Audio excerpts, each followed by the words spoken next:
What's going on, everybody? Welcome to Classy Tacos. Thanks for stopping by.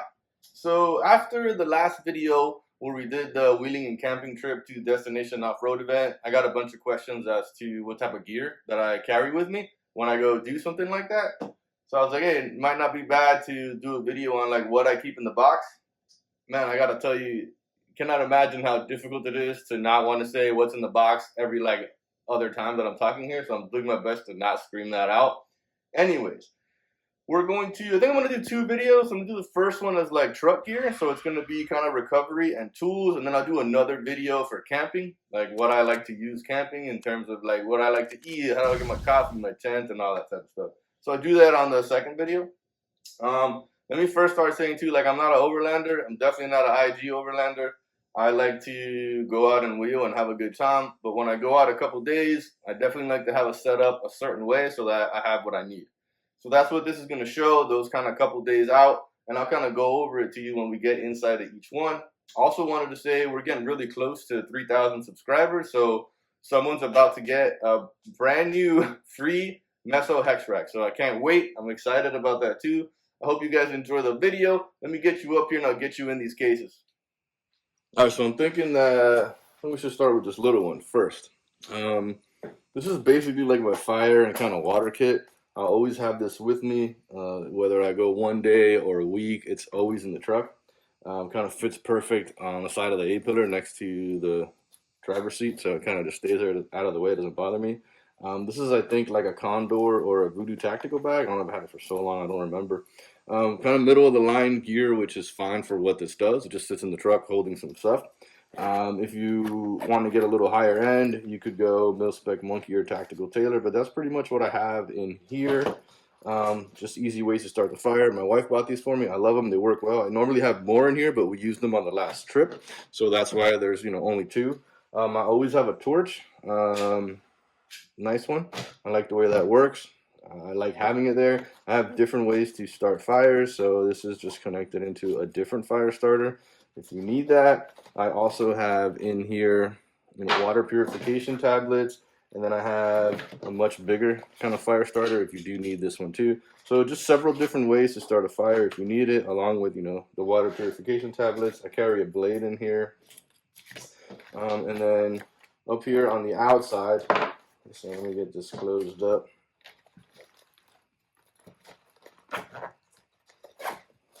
So on the outside here is just a waterproof case for some matches, and then I always carry these with me. These are just going to kind of show you how old I am. These are emergency can openers. They're always nice to have. This one just kind of always stays in the truck. So basically fire and water kit right here all in one little bag. So that's that one. Let's get into this one next. I will say before you go buying a bunch of cases and bags, go like raid your closet and wifey's closet, because you never know what you'll find. I basically had all this stuff in older type of like clipper bags, or bags that you get for free from places, or this one right here. This is just an old range bag that I wasn't using anymore, so now I use it for basically all of my electronics go in here. Anything that has a cord when I go out, basically the cord just gets thrown in here so that I know where it is always, no matter what. So like the Jackery, the cords from the Jackery all get thrown here in a case. So I'll go over that one on the camping trip, but basically all the cords get kind of thrown in here. The one thing I keep in here all the time when I go out is a code reader. I'd like to have a code reader with me. I know that sounds nuts when you're out in the middle of nowhere with a code reader, but trust me, if it's like an ABS line or something like that, you're going to want to have one of these, because it's really nice to pinpoint that ABS line like right away. What else? In terms of code reader, this is a good one. I like it. It works well. It self-detects trucks right away. Also, it has the ability to read live data, and then also you can kind of email reports to everybody. So that's what I thought about it. It was pretty cool. Stays with me if I go out longer than a day. And then in the back here, I just have like medicine, cough drops, chapstick, and an extra thing of deodorant kind of tucked in there. I always have that with me if I go more than a day, and this just sits everywhere. And like I said, older range bag I don't use anymore, kind of gets thrown in there. Let's get into these cases here. These are both Pelican 1170 cases. I really like the size of these because for me they fit underneath my seat, right? So both of these fit underneath the driver and the passenger side. and that way it kind of holds the gear, which this one is a jump box. These are nice to have. This is a Noco 50, I want to say, if I remember correctly. Yeah, it is the 50. I've used it once. Sometimes I feel like it's so easy to use that it feels like you're doing it wrong. So, but it works well. Hasn't had any issues. And then a lot of the reviews on these are like older, kind of like almost 4 or 5 years old. They've done a lot of upgrades. Like you can unplug this now, and these are a lot thinner. Before they used to be a lot thicker. So just keep that in mind. If you buy one of the newer ones, they have kind of upgraded them a little bit, so they kind of work well. Obviously, it's just extremely easy to use and much easier than jumper tape. Let's see, in this one, I think this one is all my air up and air down stuff, so I kind of keep all this in here so that we have it. And that way everybody knows where it is and we can all use it. And I carry two just in case so somebody else needs it to kind of help us out moving a little quicker. Air and down. I want to make sure you guys know, like before I had these cases, I had, like I'll show you, I had this one right here. So this is just a Clippers case. And I had stuff in here thrown under the seat, you know? So I had this for a while until I was like, all right, I want to get a better case for it, and kind of moved up into this case. So always rate everything you got, see what you can find, because you'll find ways to hold stuff and it'll fit under the seat too. You don't have to get this stuff. So now we got these out of the way. Let me get you into the big boys, and I'll kind of show you, and I'll talk about these a little bit because I specifically bought these for how I like them. So let me get this set up here ready. All right, so let's talk about these cases. First, I want to say that these are super kind of low-end cases in comparison to what's out there. They work well for me because I do not leave them up there all the time. If you're going to buy these cases, I would not plan on leaving them up there all the time. I gotta be honest with you, definitely not air or watertight. These only work for me because I only put them up there when I need to. So just keep that in mind. These are HQ issue. Again, nothing fancy. They're even cheaper than the ones from Harbor Freight. They just work for me because of how I use them. So to get these opened up, I think this is going to be, yeah, this is recovery. So basically, this is the recovery gear. Now, this specific case will come with me all the time. It just might not be up there. I might just throw it in the back seat depending on who's with me or how long we're going out for. If it's only going to be one day, I might just throw it in the back seat and not bother putting it up there.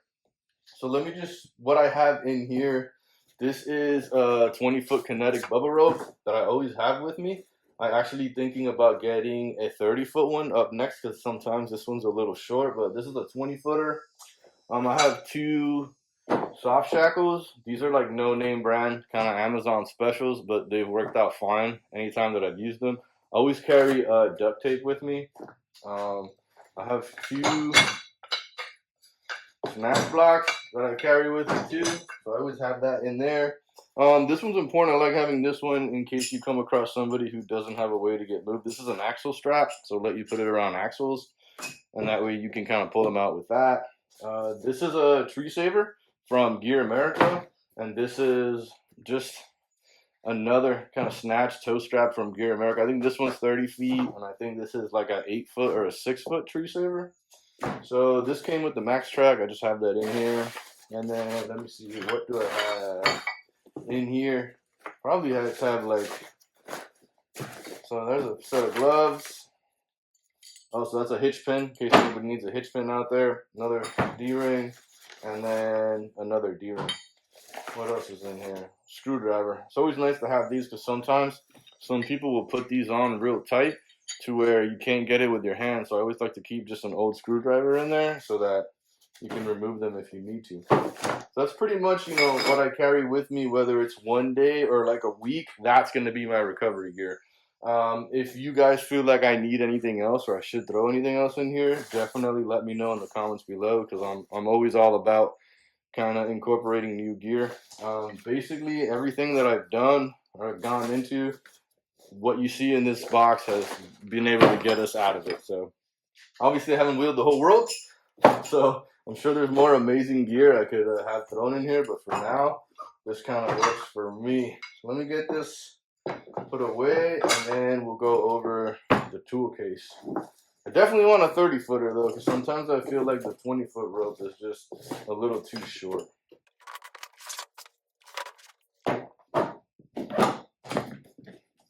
All right, So normal kind of setup tools that I took with me on this last trip, I always have an extension cord. This comes into play too with the jackery. If anybody else needs it, you have it there ready to go. I always have a spare axle, at least one. And then after watching Tacoma Dad's video, which he's got a pretty cool channel, make sure you check out his YouTube channel. His name is Tacoma Dad. He's carrying two. He snapped two axles, so it's making me think I need two. But for now, I'm going to stay with one and keep that up. And then obviously, if you're going to carry the axle, you want to make sure you have the tools to, fix an axle if you snap one. So that means you need a good impact and ridiculous 35.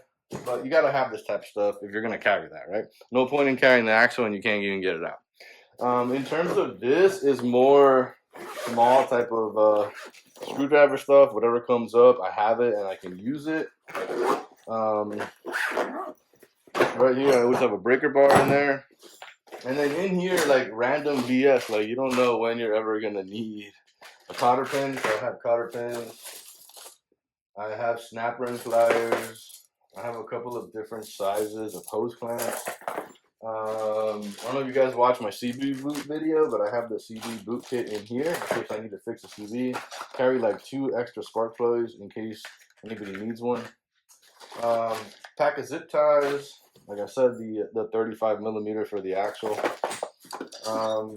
This is pretty dope. This is just a chain wrench, so it's kind of nice if you got anything stuck. Those come in pretty handy. Carry 2 of these guys, 2 monkey wrenches, an extension, and a set of pliers. And then you have your pretty typical kind of sockets that you're going to want to have with you, all of your 19s and your 17s and everything that works, for the Tacoma. That's basically kind of the tools that I carry with me. Again, if you guys notice, and axle grease, if you guys do notice anything that I don't have that I should probably have, make sure to let me know in the comments, because I definitely would want to incorporate it into this gear. That's pretty much my tools in recovery. I'm gonna get this put away because I want to show you real quick how the boxes and that fire kit kind of fit in the truck. All right, so let me just show you real quick. This is how the cases kind of end up. Really wanted to stop and make a point here that I have 1/4-inch spacers on the back of my seat bolts, so that could potentially be lifting these enough for these just to fit, so everybody be aware of that. So everything is nice and put away, and then depending on which one you're going to use more, you want to have that one on the driver's side. The one you're going to use the most, put it on the driver's side.